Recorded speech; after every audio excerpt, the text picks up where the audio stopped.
할렐루야. 우리 찬송합니다. 309장 목마른 내용은 이미 허락한 주가 이미 허락한 우리 찬양합니다. 찬송가 309장 찬송합니다.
아멘. 323장 찬송입니다. 부름받아 나선 이몸 어디든지 가오리다. 323장 찬송합니다.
아멘. 361장 찬송합니다. 기도하는 이 시간 주께 무릎 꿇고 361장 찬송합니다.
아멘. 390장 찬송합니다. 예수가 거느리시니 즐겁고 평안하구나. 우리 가사를 생각하면서 찬양합니다. 390장 찬송합니다.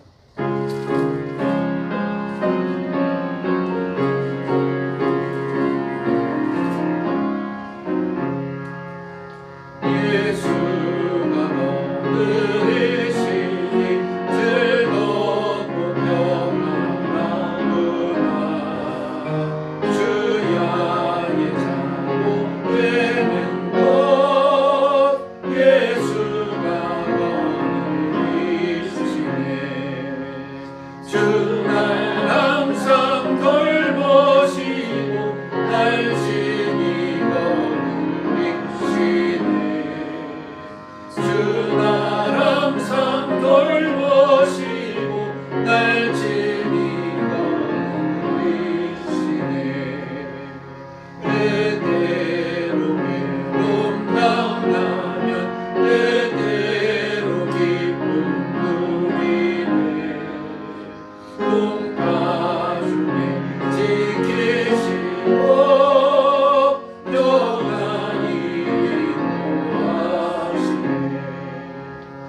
411장 찬송합니다. 아, 내 마음속에 참된 기쁨이 있네. 주님이 거느리시는 그곳에 참 기쁨이 있는 줄 믿습니다. 411장 찬양합니다.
감사합니다. 우리 459장 찬송 후에 통성기도 하겠습니다. 이제 우리가 온 성결한 마음으로 정성과 마음과 목숨을 다해서 하나님 앞에 하나님이 기뻐하시는 산제사를 드리도록 기도하시고, 그리고 우리가 은혜 받는 시간이 되도록 기도해 주시고, 또 설교하는 저를 위해서 그렇게 부르짖어 주시고, 4월달에 있는 국회의원 선거와 지금 의료 대란 위해서 하나님 은혜 베풀어 주시기를 기도해 주시기 바랍니다. 459장 부르겠습니다.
감사합니다. 오늘 수요일 밤에도 저희들이 하나님 앞에 영광 돌리기 위해서 모였습니다. 사랑하는 온 성도들을 사로잡으시고 그 마음에 하나님을 향하는 간절함을 주시고 하나님 앞에 영광 돌리고자 하는 성결한 마음 하나님의 주옵시기를 간절히 원합니다. 복잡하고 분주한 마음을 정돈시켜 주시고 하나님께서 받으실 만한 재물들이 되도록 역사하여 주옵시기를 간절히 원합니다. 혹시 범죄하였을지라도 용서해 주시고 하나님의 마음에 드는 하나님을 기쁘시게 해드리는 거룩한 재물들이 되게 하여 주시옵소서. 우리가 부르짖는 기도에 응답하시고 우리가 드리는 찬송을 받으시며 사랑하는 성도들 한 심령 기도에 응답하시고 마음의 소원을 이루어 주시기를 간절히 원하고 기도하옵나이다. 자비하신 하나님 아버지, 우리 교회를 주님 앞에 맡깁니다. 하나님을 영원롭게 드리며 주의 말씀 위에 붙겠으며 하나님을 기쁘시게 해드리며 진리의 말씀을 따르는 교회가 되도록 역사하여 주옵시기를 원합니다. 악한 마귀가 제때가 나남지 않은 것을 알고서 교회를 시험하고 성도들을 시험합니다. 이 더럽고 악한 마귀야 예수님의 이름으로 명하노니 떠나가라. 성령님 뜨겁게 역사해 주시고 우리 교회가 성령 충만하여서 하나님의 거룩한 생명력을 온 세상에 드러내고 붙이고 전파하는 깨어있는 교회가 되게 하여 주시옵소서. 예수님의 재림을 준비하며 복음을 전하는 교회가 되게 하시고 사랑하는 성도들이 지혜로운 신부가 되어져서 예수님을 만날 때 기쁘게 영접하는 하나님께서 기뻐하시는 종들이 되게 하여 주옵시기를 간절히 원합니다. 오늘 밤에도 말씀을 나눕니다. 저와 성도들에게 은혜를 주시기를 바랍니다. 말씀을 전하는 저희의 은혜를 주시고 아버지의 말씀을 가감없이 전하게 하여 주옵소서. 말씀을 받는 성도들은 기쁨을 주시고 겸손함을 주시고 안일함을 주시고 간절함을 허락하여 주시옵소서. 온 성도들을 주님 앞에 맡깁니다. 하나님 영광을 받으시며 공전여 주시옵소서. 자비로우신 아버지 감사합니다. 오늘 밤에 저희들이 주 앞에 영광 돌리러 모였습니다. 저와 사랑하는 성도들이 살아있는 제물이 되어 하나님 앞에 연락되는 거룩한 예배가 되게 하여 주시옵소서. 주님 앞에 죄를 지었을지라도 용서해 주시고 우리의 모든 복잡한 생각들을 정돈시켜 주시며 하나님께서 기뻐 연락하실 만한 살아있는 예배가 되게 하여 주시옵소서. 말씀을 나눌 때 은혜 주시고 성도들에게 큰 은혜와 능력과 권능과 하나님의 음성으로 임하여 주시옵소서. 자비하신 하나님 아버지, 4월달에 국회의원 선거가 있습니다. 자비를 베풀어 주시고 주사파 공산주의자들이 들어와서 국회의원이 되지 못하게 하여 주시옵소서. 공산주의자들이 계획하는 바가 이루어지지 않도록 하나님 역사하여 주시옵소서. 하나님을 두려워하는 대통령, 하나님을 두려워하는 국회의원들이 뽑혀지게 하여 주시옵소서. 의료 대란이 일어났습니다. 의사들과 의과대학 교수들이 제자리로 돌아오게 하시고 환자들을 돌보는 위치에 두려운 마음으로 서게 하여 주시옵소서. 전능하신 하나님 아버지, 오늘 밤 귀한 예배를 받으시고 주님께서 우리 성도들에게 복 내려 주시기를 원하옵고 예수님의 이름으로 간절히 기도 올리옵나이다. 아멘.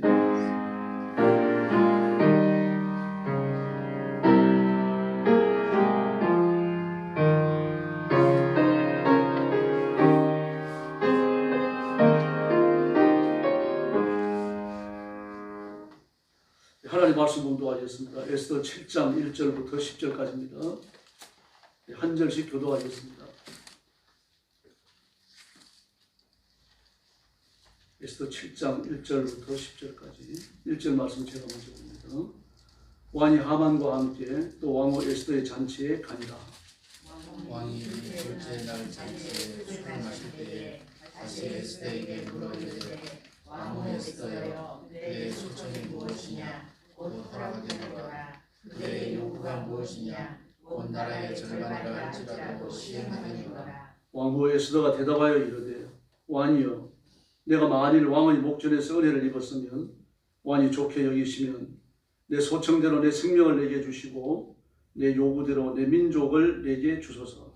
나와 내 민족이 풀려서 죽임과 거룩함과 진멸함을 당하게 되었나이다. 만일 우리가 우리로 끌려갔더라면 내가 잠잠하였으리이다.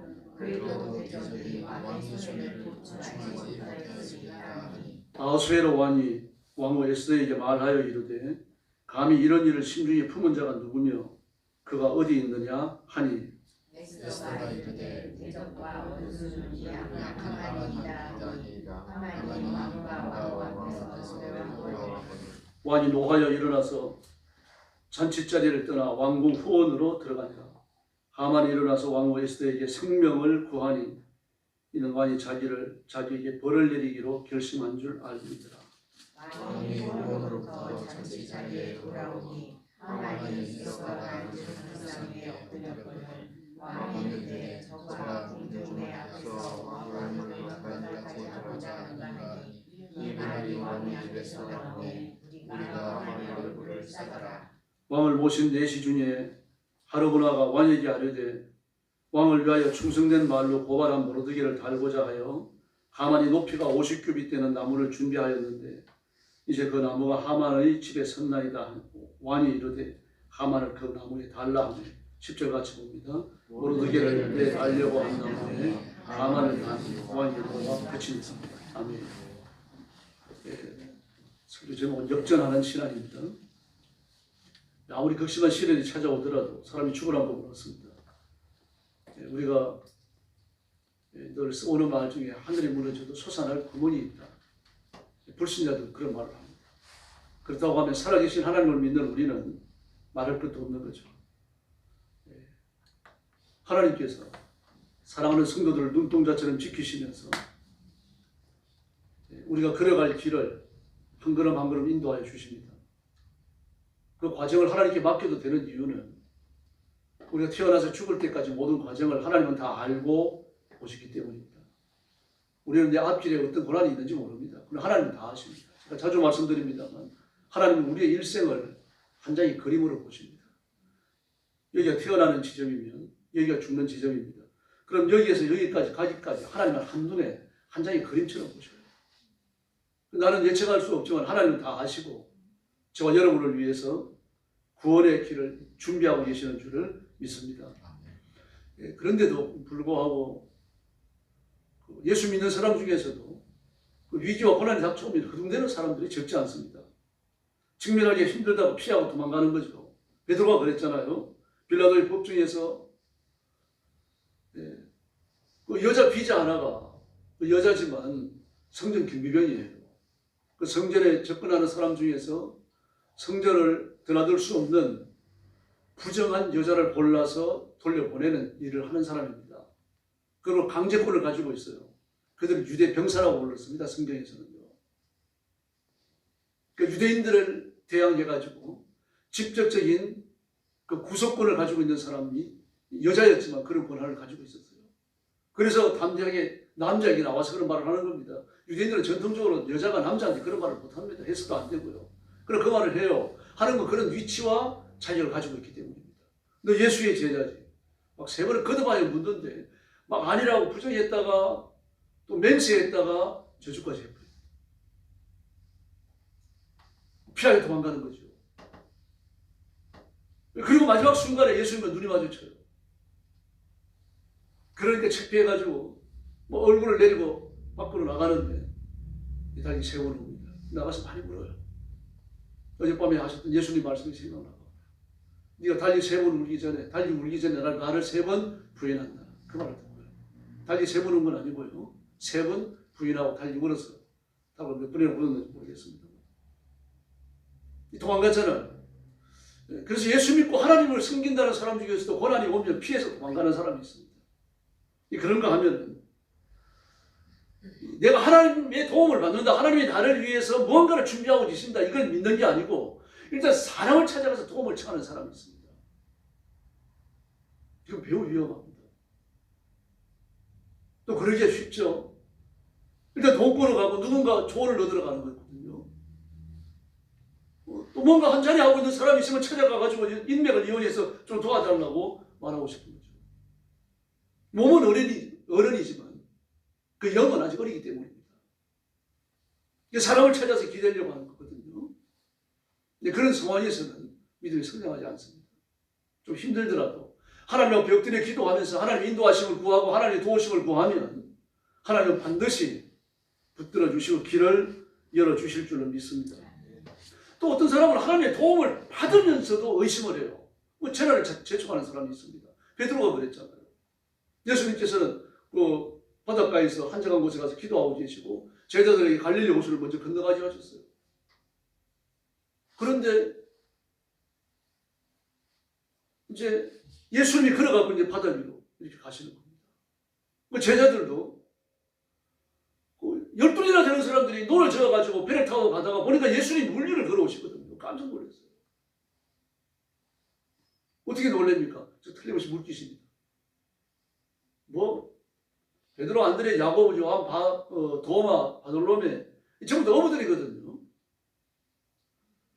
그 갈릴리 호수 주변에서 대를 물린 사람입니다. 갈릴리 호수가 엄청 큽니다. 그래서 바다라고 불렀어요. 그러니 어디에서 누가 빠져 죽었고 어디에서 누가 빠져 죽었고 이런 얘기가 얼마나 많고 또 사실 그런 일이 있을 거 아닙니까? 어디서 물귀신 봤다 어디서 또 이런 걸 봤다 그런 전설이나 소문이 한두 가지겠습니까? 그런데 예수님께서 물리를 걸어오시니까 사람이 아니다. 예수 형상을 했지만 틀림없이 물귀신이다. 그래가지고 놀라갖고 소리를 지르는 겁니다. 근데 예수님이 뭐라 그러십니까? 내니 두려워 마라. 근데 그 말을 믿기는 믿어야 되겠는데 좀 확신이 들더래요. 그래서 베드로가 나서서 뭐라고 합니까? 당신이 진짜 예수라면 저를 명령하셔서 이 물리를 걷게 해주십시오. 그랬더니 그러네요? 걸어오더라. 그 내려가지고 걸어가는 중입니다. 그럼 예수님께까지 걸어가면 될 거 아닙니까? 물리를 걸어가고 있으니까요. 내가 물리를 걷네.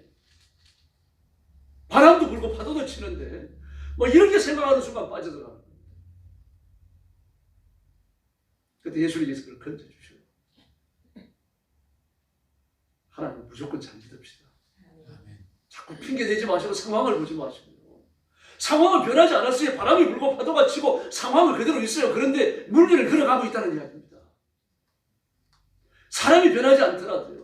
나를 대적하는 사람이 변하지 않았더라도 조금 더 두려워하지 마시고 예수님을 바라보시기를 바랍니다. 살고 죽는 것, 흥하고 망하는 것은 하나님의 손에 있지 사람의 손에 있지 않아요. 하나님이 하시는 겁니다. 그럼 내가 고난에 비바람에 몰아쳐오면 하나님 허락하신 거예요. 욥을 보십시오. 극심한 고난에 빠지잖아요. 그 아내도 그를 저주하고 떠나가 버리죠. 모든 재산을 하루아침에 잃어버립니다. 이게 될 수가 없어요. 벼락이 떨어지는데 소고 양이고 다 죽어버리고 벼락이 떨어지는 길이 있고요. 벼락이 떨어지는 폭은 30cm밖에 안 된다 그럽니다. 그런데 어떻게 벼락이 떨어지는데 짐승들이 죽습니까? 그러니까 그냥 벼락이 떨어진 게 아니죠. 불이 떨어진 겁니다. 하늘에서요. 그러니 그 수백 수천 마리 짐승들이 한꺼번에 죽어버리죠. 기가 막히잖아요. 하루아침에 알거지가 되죠. 신라면에 대들보가 무너져가지고 다 지구에 깔려가고 죽었죠. 아내는 자기를 배신하고 떠나죠. 막 머리끝에서 발끝까지 말입니다. 도대체 무슨 병이 걸리길래 막 기왓장을 가지고 긁어도 시원하지가 않습니다. 붙었다가 터졌다가 그걸 긁으니까 피부가 어떻게 되겠습니까? 다 터져버리죠. 그런데도 아프지도 않아요. 너무 가려워가지고요. 그러니까 붙었다가 터졌다가 하면서 말이죠. 파리가 와서 쉬를 쓰니까 구데기가 생길 거 아닙니까? 얼마나 흉한 몰골입니까? 산 사람이 나올 수 있겠습니까? 귀신도 그런 귀신이 없죠. 욥의 친구들도 와가지고는 말입니다. 욥의 그런 모습을 보고서 기가 막혀가지고요. 7일 동안은 아무 말도 할 수가 없었어요. 그리고부터 이제 욥을 능청하기 시작합니다. 근데 그 시험이 하나님이 허락하셔서 오는 거죠. 마귀가 왔어요. 욥을 모함하잖아요. 고자질하잖아요. 근데 하나님께서는 욥이 하나님을 믿는 것처럼 욥도 하나님도 욥을 신뢰하고 계셨어요. 하나님의 기대치에 여기 보입니다.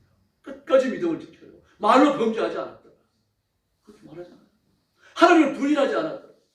그 요번 태도 두 가지를 이야기하잖아요. 말로 범죄치 않았더라. 하나님을 부인하지 않았더라. 그 극심한 고난 속에 있어요. 그 아내는 뭐라 그럽니까? 하나님을 저주하고 죽어버리라고 했습니다. 그 욕하고 떠나갔어요. 이런 위기가 와도 하나님은 믿음을 들고 붙들고 살아가는 하나님의 백성을 종래에는 구원하실 줄 믿습니다. 그래서 그 극심한 고난이 다 지나간 이후에 하나님께서 요번 5년에 갑절의 복을 주셨다고 그랬습니다. 그 짐승들의 숫자를 열거해 놓은 걸 보면 전부 다 갑절을 다 주셨어요. 또 10남매가 죽어서 천국에 가 있는데 10남매를 또 주셨습니다. 그러니까 20남매죠, 합치면요. 다 갑절을 주셨습니다. 우리 성도들도 고난을 이겨내고 갑절의 복을 받기를 예수님의 이름으로 축원합니다. 이렇게 위기에 직면해서 적극적으로 이겨내는 사람들이 있습니다. 오늘 본문에 나타나는 에스더서에 나타나는 유대인들이 그랬습니다. 민족적 위기에 직면했어요. 누구에게나 닥칠 수 있는 사사는 어려움이 아닙니다. 왕 다음 가는 자리에 앉아있는 하만이 왕을 방불케 하는 권력을 가지고 이스라엘 백성은 다 죽여버리겠다고 왕이 조서에 의를 찍어가지고 전국에 뿌렸습니다. 기대 없는 거예요. 이 사건이 일어날 때가 아수에로 왕입니다. 크세스입니다. 헬라 이름을 그리스 이름으로요. 크세스. 그 세계 역사에는 크세스로 기록되어 있어요. 아수에로 왕입니다. 그가 이 유럽의 유명한 역사가 헤로도투스가 있습니다. 주전 사람이에요. 예수님 태어나기 이전의 역사가입니다. 그러니 아수엘에 대해서 뭐라고 기록했는가 하면 그가 살라미 전투에서 패한다. 살라미는 이제 그리스의 영내에 있습니다. 그 살라미 전투에서 대패하고 돌아와서 마음이 훌쩍하고 괴롭고 힘들잖아요. 그래서 그 좀 주홍을 열고 그리고 와스디를 통해서 위로를 좀 받으려고 했는데 와스디가 거절했어요. 전쟁에 졌지요. 아직까지 무시를 하죠. 견딜 수 없는 분노에 사로잡혀가지고 와스디를 피해버립니다. 그리고 그 위로의 결정체로 예수들을 그때 얻어요. 이런 얘기가 헤로도투스의 역사책에 기록되어 있습니다. 근데 우리가 이런 성경과 그 일치하죠. 다만 우리 성경에 살라미 전투에 대한 이야기는 없습니다. 성경이기 때문에 그 기록을 빼버린 거죠. 그래서 와스디를 피하고 에스더를 왕비로 얻고요. 그리고 하만을 등록해가지고 왕의 다음가는 지위를 줘가지고 왕과 방불한 지위를 줘가지고 그 실제적으로 파사라고 하는 페르시아라고 하는 큰 나라를 다스리게 합니다. 근데 하만의 계류가 나타나죠. 1월 13일에 조서가 내리는데 그 자기가 궁중에 드나들 때 전하지 않는 그 모르드게 그 위치를 알아가지고 모르드게 유대인인 것을 알게 되고 그리고 그 일을 실마리로 유대인들을 전부 다 진멸하고 도역하라고 말합니다. 도력이라는 말은 무서운 말입니다. 원인을 따지지 않냐고 진위를 따지지 않냐고 이를 살피지 않냐고 무조건 참아는 걸 말이에요. 죽이는 걸 말합니다. 그 도력이라는 말을 함부로 안 씁니다. 무서운 말이에요. 권력을 가진 자가 아니면 도력할 수가 없죠. 권력을 더 얻은 자만이 할 수 있는 겁니다. 절대적 위기 앞에서 전부 다 낭망합니다. 유대인들은요. 그 페르시아 경리에 살고 어디에 살고 있든지 간에 금식하고 부르짖고 굵은 배를 입고 말인데 제 위에 누웠어요. 아우스의 왕은 인장반지로 오이를 찍었습니다. 반지에 담화가 있잖아요. 메달이 있잖아요. 그 메달에 왕의 도장이 새겨져 있는 겁니다. 커요 이게. 그걸로 도장을 찍은 겁니다. 편지를 봉하고 그리고 그 이제 촌을 떨어뜨리고 초를 떨어뜨린 다음에 의인을 찍어가지고 봉하는 겁니다. 그러고 이걸 봉한 것을 열게 되어지면요, 그 초가 부러지게 되어 있습니다. 부러진 초는 왕에 대한 의역을 의미합니다. 그러므로 이걸 읽어야 할 사람에게 전달될 때까지 전력을 씌워서 안 됩니다. 끝까지 말을 타고 쫓아가야 돼요. 그래서 그 역참이 있습니다. 역참에 들려가지고 말을 갈아타고 그리고 밤에 잠자는 시간 외에는 하루 종일 말 타고 가야 돼요. 그리고 전국에 다니면서 이 조서를 전했던 겁니다. 이건 아무도 어길 수가 없습니다. 왕은 신격화 되어져 있으니까요. 왕이 의인으로 증거는 조서까지 신격화 되어져 있습니다. 이건 신의 글이 되는 거예요. 그러므로 이 조서를 받아 읽어야 할 사람 외에는 아무도 왕의 조서에 인을 친 그 도장이 찍혀있는 그 철을 깨뜨릴 수가 없습니다. 오직 그 사람만이 깨뜨릴 수가 있고, 그리고 떨리는 마음으로, 두려운 마음으로, 왕을 존경하고 숭배하는 마음으로 글을 차근차근 읽어 내려가야 합니다. 그 글을 읽을 때 글을 듣는 사람은 전부 다 얼굴을 따야 되고 엎드려야 됩니다. 신의 말이기 때문에. 그러므로 그 말을 어긴다라고 하는 건 상상도 할 수 없는 일입니다. 왕이 절대 신임하는 하만의 신임이었죠. 하만보다 왕이 더 신임을 받는 사람이 없습니다. 하만이 최고입니다. 그러므로 이 일이 해결될 가능성이 없는 거예요. 더러 권력의 구조안에 시행된 겁니다. 구조적인 일이라고 하는 건 개인의 힘으로 도전 못한다는 얘기입니다. 시조가 날줄이 엮이는 것처럼 말입니다. 전부 다 일들이 상하 좌우가 구조적으로 딱 맞춰져 가지고 일들이 진행되고 있는 겁니다. 그 정점이 누가 있습니까? 왕이 있습니다. 그러므로 그 실타래, 엮여진 실타래는 왕만이 풀 수 있는데 왕도 풀 수 없어요. 왕이 신인데. 신이 자기가 한 말을 번복할 수 있습니까? 못하는 거죠. 근데 이런 시련은 지금도 있습니다. 이 정말 나갈 수도 없고 뒤로 물러설 수도 없잖아요. 그 홍해가에 있었던 이스라엘 백성들이 그랬잖아요. 나가면 바다에 빠져 죽을 것이고 뒤로 물러가면은 그 바로의 군대가 휘두르는 칼에 맞아 죽는 겁니다. 기가 막히잖아요. 그러니까 아론과 모세를 찾아가갖고 말입니다. 멱살을 잡은 거죠. 우리를 그게 편하게 살게 놔두지 여기 데리고 나와가지고 바로에 칼에 죽게 하느냐, 창에 찔려 죽게 하느냐, 화살에 맞아 죽게 하느냐, 온갖 불평을 다 됩니다. 그래서 구원의 길이 열립니까? 하나님께서 구원의 길을 예비하신 줄을 믿습니다. 바다 가운데 모세도 몰랐어요. 모세도 몰랐지만 하나님의 은혜를 구하기 위해서 기도하잖아요. 엎드려 빌잖아요. 그래서 인류의 역사가 시작된 이래로 인간은 자기들이 살기에 아주 적합한 방식으로 역사를 발전시켜 나갔어요. 인간에게 맞도록. 그러므로 인간에게 맞고 세속에 맞고 마귀의 통치에 맞는 이런 삶을 발전시켜 온 사람들이 하나님의 질서에 굴러간다고 하는 것은 어려운 일이죠. 쉽지 않아요. 그래서 역사의 위기가 찾아오고 개인적 위기가 찾아오면 도망갑니다. 온 핑계를 다 대면서 거짓말을 합니다. 그리고 모함을 합니다. 견딜 수 없으면요, 생명을 포기하는 것도 일어나는 거죠. 여러분, 기독교 역사관은 수평적 역사관입니다. 시작이 있고 끝이 있습니다. 그러나 기독교의 역사관 이외에 세상에 존재하는 모든 종교의 역사관은 순환적이에요. 과거의 생이 현생으로 되살아나고, 지금 살던 사람이 죽어가지고 내 생에 이르고, 내 생에서 현생의 삶을 판단받아가지고 또다시 현생으로 되돌아옵니다. 윤회라고 그러죠. 얼마나 윤회했습니까? 억겁이라고 합니다. 억겁이라고 하는 것은 연도를 계산할 수 없다는 얘기예요. 수십억 년, 연도를 계산할 수 없을 만큼 오랜 역사 동안 인간은 계속하여 윤회했다는 얘기예요. 죽기 싫어서 하는 거죠. 윤회는 없습니다. 오직 한 번의 생애가 주어지고, 그리고 역사의 종말에 하나님이 창조하신 모든 우주와 지구는요, 없어집니다. 그것이 마태복음 24장 복음의 끝부분에 나타나 있는 자연계의 대기업변입니다. 하늘이 청담처럼 그어지고, 태양이 청담처럼 그어지고, 달도 빛을 잃고, 하늘은 종이장이 말려서 떠나가는 것처럼 떠나가고, 별들은 무화과 성과실에 떨어지는 것처럼 떨어지고, 온 우주가 없어지는 걸 말합니다. 하나님의 심판을 받고 다 사라지는 겁니다. 그리고 하나님의 나라만 존재할 줄을 믿습니다. 그때를 기다려야 됩니다. 그러므로 이 땅 위에서 우리가 살아있는 동안 고난이 끊이지 않을 수도 있습니다. 고난이 끊이지 않는 게 문제가 아니죠. 베드로와 같이 바다 위를 걷던 베드로와 같이 말입니다. 그 고난 속에서 하나님의 위로와 은총과 기적을 체험하게 될 줄을 믿습니다. 우리가 바라보는 건 그겁니다.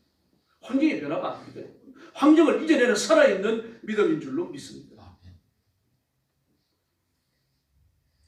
지구 종말이 멀지 않았다고 하는 것을 많은 사람들이 알아요. 욕도 하잖아요. 뭐라고 욕합니까? 이 깐놈의 세상. 그럽니다. 세상을 저주하는 거죠. 왜 이렇게 세상에 대해서 불행적으로 말을 합니까? 세상이 못마땅하거든요. 힘들다는 이야기가 사는 게 힘들기 때문에요. 또 뭐라고 말하는 게 이런 빌어먹을 놈이 있으면 확 망해버려라. 저주도 합니다.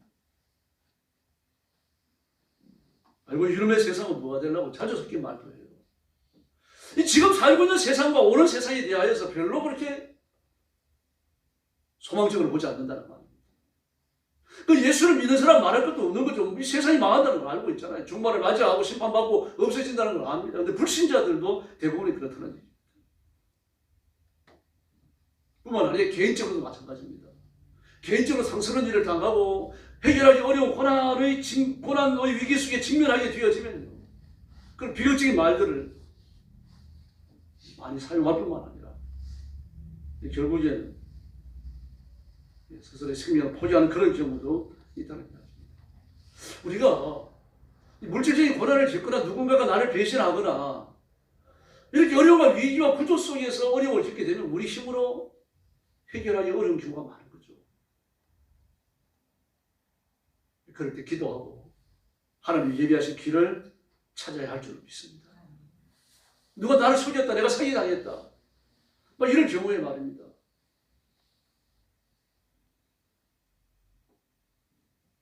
이제 그런 경우에 내가 노력한 것만큼 결과가 따라주지 않으니까요. 뼈 빠지게 일했는데 힘들어요. 그렇게 고생스럽게 일하는데 전세가 올라가는 게 따라잡을 길이 없습니다. 탈법과 범죄 일탈을 입는 사람들이 정직한 사람보다 더 잘 삽니다. 돈도 더 잘 벌어요. 온갖 범죄를 다 저지르는데 경찰에 잘 잡혀가지도 않은 사람이 많습니다. 권력을 갖고 범죄하는 자들은요. 잡아 가두지도 못해요. 우리 정치인들 보면 알잖아요. 세상에 2심에서 실형을 선고받았는데 정당 활동을 하는 조국이 보십시오. 이재명 보세요. 저런 범죄자들이 한둘입니까? 그러니까 절망하는 거예요. 낙심하는 거예요. 또 그런 사람들이 돈도 벌어요. 그게 힘든 거죠. 근데 힘겹게 살아가는 나와 비교가 되기 때문에요. 많은 사람들이 이런 점을 극복하지 못해서 절망합니다. 정직하게 살 소망과 용기를 잃어버리게 되는 경우죠. 그래서 일생일대의 결단을 내리고 삶을 포기해버리는 겁니다. 같이 타락해서 일탈에 이르게 되어지고 결국은 돌이킬 수 없는 그런 전과자가 되기도 합니다. 기회주의자가 되기도 하고. 주부도박단이라고 하시죠. 주부도박단. 심신영계 나오잖아요. 그 주부도박단에 잡히는 건요. 빙산의 일각이라고 합니다. 100분의 1도 안 된다. 보이스피싱이 잡히고 무슨 저런 인터넷으로 도박하는 그런 도박 사기단이 잡히고 그 정말로 1000분의 1, 10,000분의 1도 안 됩니다. 거의 못 잡아요. 그 잡히는 사람들은 거의 좀 이런 표현이 그렇지만 바보같이 잡히는 겁니다. 얼마나 은밀하게 다니는지 모릅니다. 철저히 점조직으로 되어 있습니다. 나한테 직접 명령 내리는 사람, 그 사람에 대해서 잘 몰라요.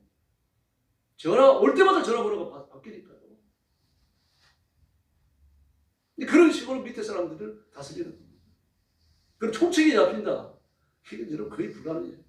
근데 총책이 잡혀갖고 그 사람들 바보가 돼서 그러고. 이런 세상에 우리가 살고 있습니다.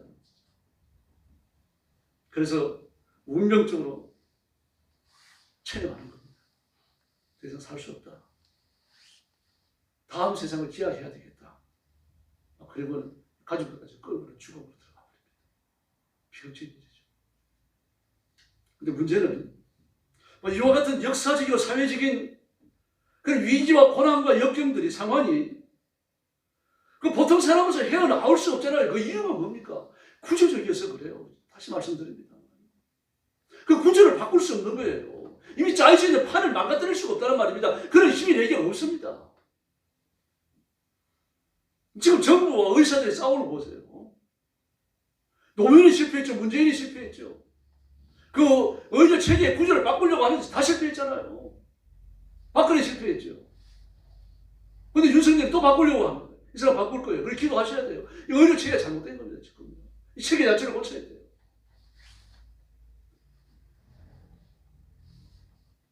캐나다, 일본, 네덜란드 같은 데는요. 의사 숫자 줄이지 말라고 하면 난립니다. 학생들 더 뽑는 건 괜찮은데 덜 뽑는 거예요. 왜 그런가 하면 그런 나라들은 의사들이 정당한 수가를 받을 수 있도록 정부가 보장을 해줘요. 버스 운전기사들의 수입을 보장해 주는 것처럼요. 그 방공무원인 거죠. 그러니까 이 사람들은요, 저는 뭐 일본도 마찬가지, 일본도 그렇고 네덜란드도 그렇고 캐나다도 그렇고 다른 나라 좀 더 있습니다 보면요. 근데 그런 나라들은요, 의사들이 하루에 환자를 몇 명 보는 줄 압니까? 2명 내지 3명. 그 이상 보는 것도 힘들어합니다. 왜 그런가 하면 2명 내지 3명을 보면서 그 사람의 가족력까지 봐요. 가족력까지 봐가지고 너는 가족력을 보니까 이런 병을 가진 어른들이 있다. 그런데 너한테는 이런 병이 나오기 쉽다. 너는 이런 걸 조심해야 된다. 그리고 어떤 약을 먹는지 전부 다 살펴줘요. 어떤 약을 먹는지. 우리는 막 머리가 아프면 머리 아픈 약 지어오고, 허리 아프면 허리 아픈 약 지어오고, 그리고 또 막 숨이 차면 숨이 안 차게 하는 약을 지어오고, 약을 먹으려고 하면 열 몇 알, 막 20알씩 되잖아요. 근데 어떤 약이 죽을 때는지 몰라요. 근데 그런 나라에서는 그 약을 전부 다 정리를 해줍니다. 이 약은 빼라, 이 약은 빼라, 이 약은 빼라. 요런 거. 그리고 한국의 어떤 의사도 그러더라고요. 약만 줄여도 걸어 다닐 수 있다. 이 못 보고 지팡이 걷는 사람들이, 지팡이 짚는 사람들이 지팡이 안 짚고 다닐 수 있다. 약을 너무 많이 먹는다. 근데 우리는 그럴 수밖에 없잖아요. 누구는 자세한 상담을 안 해줍니다. 그런데 그렇게 하루에 2명 내지 3명 의사가 환자를 보더라도 정부가 그 수가를 인정해 줍니다. 일정한 수입을 인정을 해줘요. 그러니까 의사 숫자가 늘어나면 더 좋은 거죠. 일이 더 줄어드니까. 근데 우리는 어떻습니까? 환자가 많아야 돼요. 어떤 여자 의사가 TV에 나와서 한번 그러더라고요. 패널들이 물어요. 아주 적나라하게 묻더라고요. 그런데 우리는 의사를 보러 가가지고 막 1시간, 2시간 기다려가지고는 3분, 5분 진찰 받고 나온다. 이거 너무 억울하다. 근데 한국의 의료 제도가 그럴 수밖에 없답니다. 그래도 실제로 찾아와가지고 어디가 아프다 진단서를 내놓고 먹던 약 같은 걸 내놓고 이래 보면은요, 대충 한 3분이면 정확한 진단이 나온다 그래요. 3분 만에 끝나려고 하니까 미안하니까 이제 5분까지 얘기를 한다는 거죠. 그리고 보통 하루에 몇 명 보느냐? 30명에서 50명까지 환자를 본답니다. 그럼 그게 전부 다 뭐가 됩니까? 하는 대로 먹는 거 있죠. 하는 대로 먹는 거. 근데 그런 식으로 의사가 돈 받아가는 그게 정해지는 거죠. 환자를 많이 봐야 합니다. 희한하죠. 의료체계가 바뀌지 않으면 우리나라는 곤란해집니다. 그러니까 의사 숫자가 늘어나가지고 환자가 분산되게 되어지면은 의사들이 가져가는 돈 수입이 줄어든다 이겁니다. TV에 나와가지고 그런 얘기를 하니까 우리나라는 많이 좋아질 겁니다.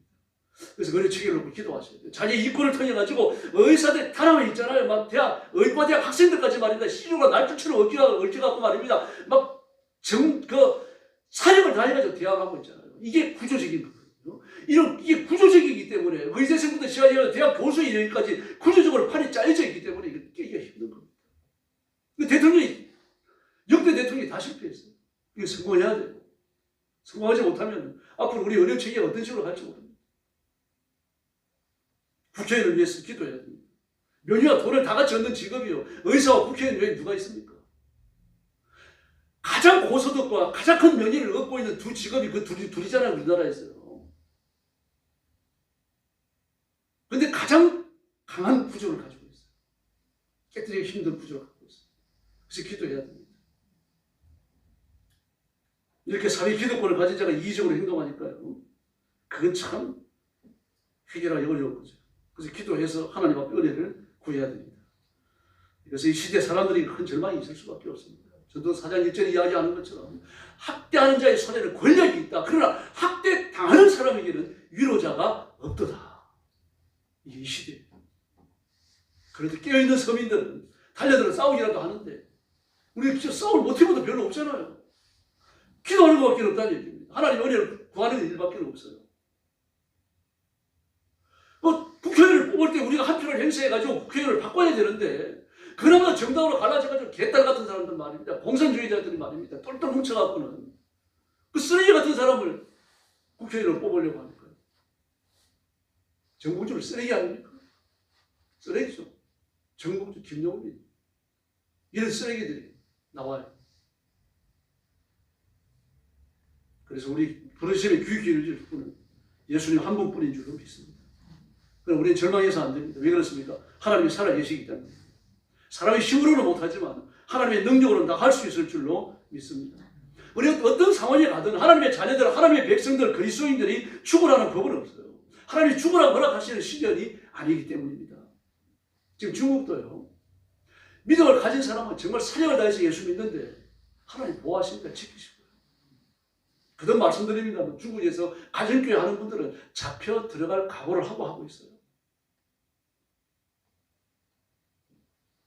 그런데도 아주 지혜롭게들 대처하고 있습니다.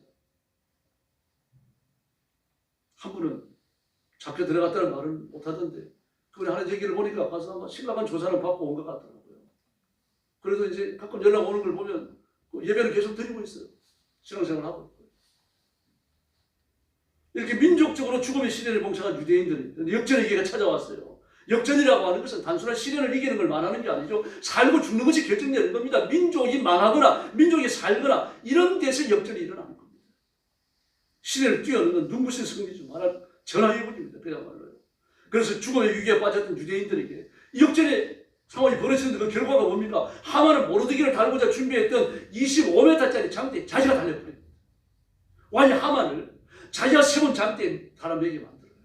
얼마나 놀랍습니까? 모르드기를 죽이려고 준비했던 올무에 지가 달리는 거죠.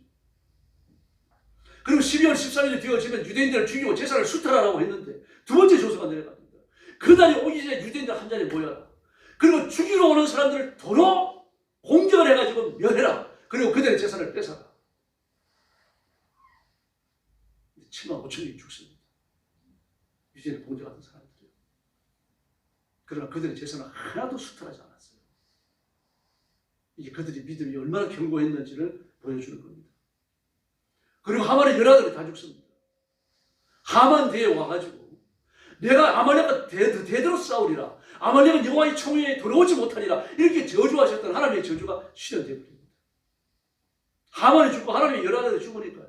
완전히 대가 끊기는 겁니다. 가문이 몰락해버리는 거죠. 아말렉이 지면에서 완전히 독립되고 사라진 겁니다. 그리고 도로기 위산이 왕 다음으로 높아집니다. 화가 전에 보이된 거죠. 유대인들이 다 죽을 것 같았습니다. 그러나 민족 전체가 유대인이라는 이유만으로 죽는 것은 하나님의 뜻이 아니었습니다. 하나님은 하나님의 백성을 살려내셨고 그리고 역전의 명성부를 통해서 그들에게 역사적인 높아지는 성기를 얻는 그런 길을 예비하셨다가 허락하셨습니다. 오늘 역전의 축복은 그냥 이루어지지 않았습니다.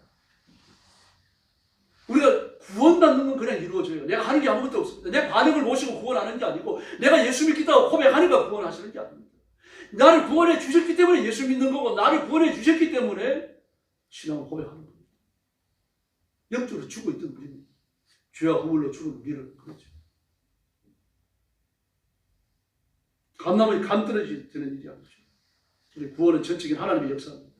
그래서 축복은 다릅니다. 기도 안 하면 응답이 없습니다.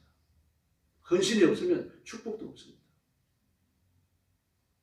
하나님 앞에 엎드려 기도할 때 기적을 허락해 주실 줄로 믿습니다. 축복은 모험이라 투자가 아니에요. 도깨비 방망이 같이 요행수의 결과가 아닙니다. 삶의 무게를 달아보시는 하나님의 그 달아보심에 도달해야 됩니다. 하나님이 우리에게 요구하시는 게 있어요. 믿음의 증명을 요구하시는 겁니다. 아브라함이 그러시지 않아요. 내 아들 독자 이삭을 나한테 바쳐라. 그걸 바치려고 칼을 뽑아 들었을 때 하나님 뭐라 그러십니까? 네가 이제야 내 아들 독자를 나보다 더 사랑하는 너 독자보다 나를 더 사랑하는 줄 알았다. 그렇게 말씀하시는 거예요. 믿음을 증명해 보라고 말씀하시는 거죠. 우리에게 믿음의 증명을 원하시는 겁니다. 그게 기도할 수 있고 헌신할 수 있는 거죠. 살라미 전투에서 아하수에는 크게 패합니다. 그리고 왓스디를 통해가지고 위안을 얻으려고 했는데 불순종을 해요. 그리고 그를 축전해버리고 이스라엘을 얻습니다. 이 역사의 배후에 하나님의 손길이 치밀하게 계산되어지고 행해지고 있었던 겁니다. 또 왕이 불면증으로요. 잊혀졌던 모르드게의 선행을 알게 되어집니다. 그 왕의 생명을 구했는데 아무런 관장을 베풀지 않았어요. 벼슬과 지위를 주지 않았다는 이야기입니다. 벼슬과 자기를 주지 않았다. 아무것도 주지 않았습니다. 뭘 베풀었느냐? 아무것도 안 줬는데 그를 불러가지고 존귀하게 여기는 왕이 존귀하게 여기는 사람의 위치에 그를 올려놓은 것입니다. 하나님 그렇게 하시는 겨우 생명만 연장시켜주는 게 아닙니다. 겨우 고난이나 위기에서 벗어나고 겨우 살아나게 해주는 것이 아니라 하나님 높여주실 줄로 믿습니다. 여호와 하나님을 믿으시길 바랍니다. 그래서 하나님께서는 자기 백성들의 역전을 위해서 치밀하게 안배된 역사를 운행해 오셨습니다. 지금도 마찬가지입니다. 모르드게의 공로를 알고 그를 존귀하게 하셨고요. 왕이 되고자 야망을 가졌던 하만의 교조를 알고 그를 아주 낮추어버리십니다. 그리고 모르드게를 달기 위해 준비했던 25m짜리 장대의 하만을 달아버리십니다. 하나님의 저주입니다, 여러분. 우리나라 봐서 감이죠. 역사의 주인은 하나님이시기 때문에. 그러므로 하나님이 일하시기 시작하면 멈추지 않으십니다. 하나님의 역사하시고 원수는 아무것도 아닙니다. 마귀는 아무것도 아니라는 이야기입니다. 하나님의 백성을 멸망시키고자 했던 사탄과 그 악한 영들의 계기와 세력은요, 하나님의 능력 앞에서 먼지보다 못한 것들을 다 파괴해버리고 맙니다. 이랜드 CEO 박성수 장로님은 욕을 좀 먹긴 합니다. 믿지 않는 사원들까지 신앙에 동참해 주기를 원하는 게 아니라 거의 강요해요. 그렇게 해서라도 복음을 듣게 하고 싶은 겁니다. 그래 막 끊임없이 불만을 해댑니다만 그것 때문에 회사를 나오고 회사를 잘릴 수는 없으니까요. 억지로라도 복음을 듣는 겁니다. 그런데 그분의 위대한 점은요, 자기 수입에서 정확하게 11조를 합니다. 대단한 분이에요. CEO 중에서요, 제가 알기로 11조 정확하게 하는 분 그분밖에 없습니다. 이랜드 박성수 장로. 그리고 여러분, 역대하 33장에 보면요, 므낫세의 기도가 나와요. 므낫세가 누굽니까? 아몬의 아들이잖아요. 아버지 아몬을 이어갖고 아몬을 찝져먹는 악인이 됩니다. 온 유대 역사에서 가장 악한 왕 중에 하나가 므낫세입니다. 근데 그 므낫세 때 전쟁이 일어납니다. 역대하 33장 10절 이하에 보면 제가 13절까지 읽어드릴게요. 여호와께서 므낫세와 그 백성에게 이르셨으나 저희가 듣지 아니한고로 여호와께서 아수르 왕의 군대 장관들로 와서 치게 하시매 저희가 므낫세를 사로잡고 쇠사슬로 결박하여 바벨론으로 끌어간지라. 저가 환난을 당하여 그 하나님 여호와께 간구하고 그 열조의 하나님 앞에 크게 경비하여 그 사로잡혀가서 기도한 겁니다. 지금요. 교환하다가 우상 숭배하다가 잡힌 거예요. 전쟁에 져갖고 기도한 거로 하나님이 그 기도를 들으시며 그 간구를 들으시사 저로 예루살렘으로 돌아와 다시 왕위에 거하게 하시매 므낫세가 그제야 여호와께서 하나님이신 줄을 알았더라. 할렐루야. 여러분, 므낫세의 기도는 임시 방편적 기도예요. 포로로 잡혀가서 기도했으니까 절실한 기도를 기도겠죠. 그러나 임시 방편적인 거 아닙니까? 그런 기도도 들으신다면요, 저와 여러분의 기도 하나님이 더 기쁨으로 응답하실 줄로 믿습니다. 하나님은 역사의 운행자이시고 없는 것을 있는 것처럼 부르십니다. 이 전능하신 하나님의 능력을 덧입고 고난과 시련과 실패에서 성공과 축복으로 하나님의 기적을 체험해야 됩니다. 우리가 지금 그런 자리에 와 있지 않습니까? 그러나 이 기적은요, 그냥 일어난 것이 아닙니다. 하나님 혼자 못한 다 해버리신 게 아닙니다. 금식했다는 것을 기억하셔야 돼요. 온 이스라엘 백성들이 3일 3야를 부르짖었어요. 에스는 죽을 각오를 했습니다. 왕 앞에 나갈 때 왕이 검호를 내밀지 않으면 에스는 죽는 겁니다.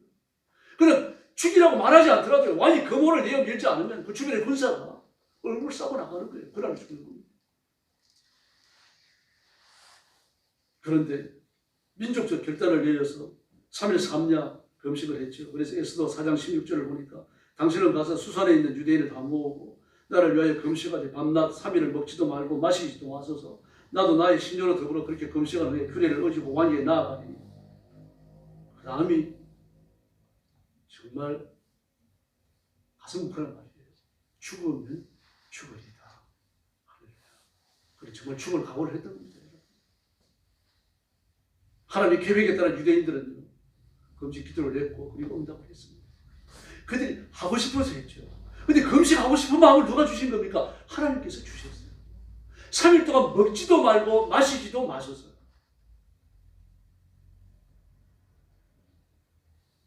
그리고 기도의 응답을 자랑하는 거 아니에요? 기도하니까 되더라가 아니에요? 하나님이 이렇게 기적을 일으켜 주셨다. 하나님이 이런 은혜를 주셨다. 하나님이 이런 자비를 주셨다. 자꾸 하나님이 하셨다라고 말해야 됩니다. 기도가 뭡니까? 내 힘으로 안 되니까 하나님이 해주십시오 하는 거 아닙니까? 저를 도와주십시오가 아니고 저를 이끌어가 주십시오. 일의 주도권을 하나님이 가져가 주십시오. 하나님이 내 인생의 운전수가 되어 주십시오. 나 하나님의 뒤를 따라가는 겁니다.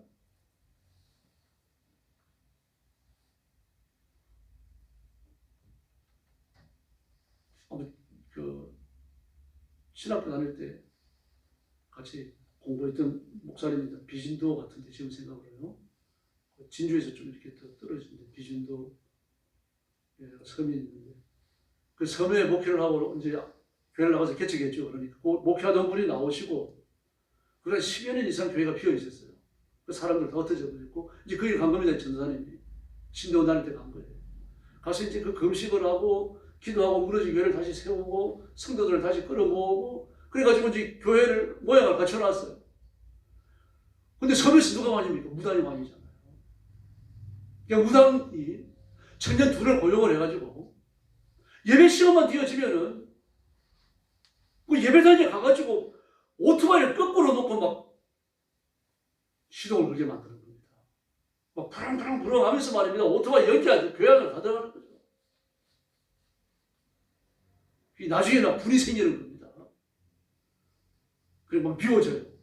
저주하게 되고요. 그러면서 전도사님이 신경을 경험하는 겁니다. 마음이 싸늘하게 식어버려요. 저주하면 할수록 마음이 식어버려요. 그래서 아, 이거 내가 잘못했구나. 내가 마귀한테 걸렸다. 그래가지고 두 번째 금식을 했어요. 첫 번째는 교회를 시험을 금식을 했고 두 번째는 이 시험을 이겨내기 위해서 금식을 했고요. 7일을 작정하고 금식을 했습니다. 그래서 이제 월요일부터 금식을 시작해서 주일까지 하는 거죠. 월요일부터 금식을 해서 주일까지 금식 7일째 하는 거 아닙니까? 근데 7일째 되는 날 오토바이 시동 거는 사람이 안 왔어요, 둘이요. 한 사람은 그 바다에 조금 나갔다가 그냥 바다에 뛰어 들어가고 죽어버린 겁니다. 이유가 없습니다. 그냥 바다에 뛰어들어 죽었어요. 근데 그 소식을 들은 오토바이 시동 냈던 한 사람은 깜짝 놀래버린 겁니다. 정신이 든 거죠. 틀림없이 무슨 일이 있었다. 그냥 그 이후로는 이제 아무도 교회를 거의 성도들 건드리지 않는 겁니다. 막 이번에 그 오토바이 때문에 시련을 당해가지고요. 마음이 얼마나 고통스러웠던지 소통이 막 휘어지더라고요. 그래서 우리가 특별 헌금을 해가지고 영양제를 사주고 그랬어요. 근데 기도하면 이길 줄로 믿습니다. 하나님이 살아계시기 때문에 우리 금식은 위대합니다. 기도가 위대합니다. 하나님의 은혜를 더듬게 하기 때문입니다. 그러므로 실패와 좌절과 낙심에 빠졌을 때 절대로 절망하지 말고 먼저 무릎을 꿇으십시오. 3,500년 전에 역사하시는 하나님께서 유대민족의 3일 금식 기도를 들으신 하나님께서 저와 여러분의 기도를 들으시고 우리 인생을 역전의 기적으로 채우실 줄로 믿습니다. 기도하겠습니다. 자비로우신 아버지 하나님 감사합니다. 우리가 위기와 고난을 만났더라도 더 이상 두려워하지 말고 그 마음속으로 부정적 신앙을 갖지 아니하고 살아계신 하나님만을 바라보게 하여 주시옵소서. 하나님을 의지하고 하나님을 기대고 하나님의 기적을 구하면서 나아가는 성도들에게 하나님 두 손 높이 드시고 복을 내어주시기를 원합니다. 시험이 떠나가게 하여 주시기를 바랍니다. 얽힌 문제가 풀어지게 하여 주시기를 바랍니다. 악한 마귀가 7길로 도망가게 하여 주시기를 원합니다. 마음의 소원을 이루시고 기도에 넘치는 응답을 허락하여 주시옵소서. 인생이 기적이 되게 하시고 가정이 기적이 되게 하시고 살아가는 삶이 하나님의 증거가 되게 하여 주시옵소서. 예수님의 이름으로 간절히 기도 올려옵나이다. 아멘.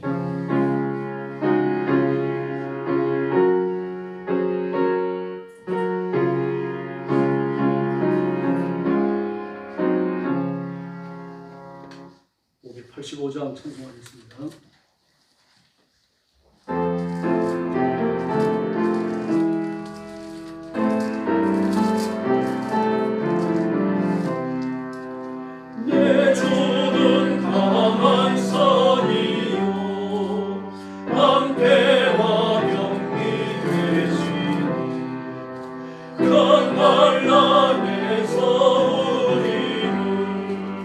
구하여 계시오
새벽기도 열심히 나와주시고 심야기도에 많이 나와주시고 옆에 계신 분들하고 인사 나눠주십시오. 한 번 더 인사하십시다. 역전의 축복이 임하기를 바랍니다. 역전의 축복이 임하기를 바랍니다. 감사합니다. 우리 숙여서 주님 가르친 기도 드리겠습니다. 하늘에 계신 우리 아버지, 아버지의 이름을 거룩하게 하시며 아버지의 나라가 오게 하시며 아버지의 뜻이 하늘에서와 같이 땅에서도 이루어지게 하소서. 오늘 우리에게 일용할 양식을 주시고 우리가 우리에게 잘못한 사람을 용서하여 준 것 같이 우리 죄를 용서하여 주시고 우리를 시험에 빠지지 않게 하시고 악에서 구하소서. 나라와 권능과 영광이 영원히 아버지의 것입니다. 아멘.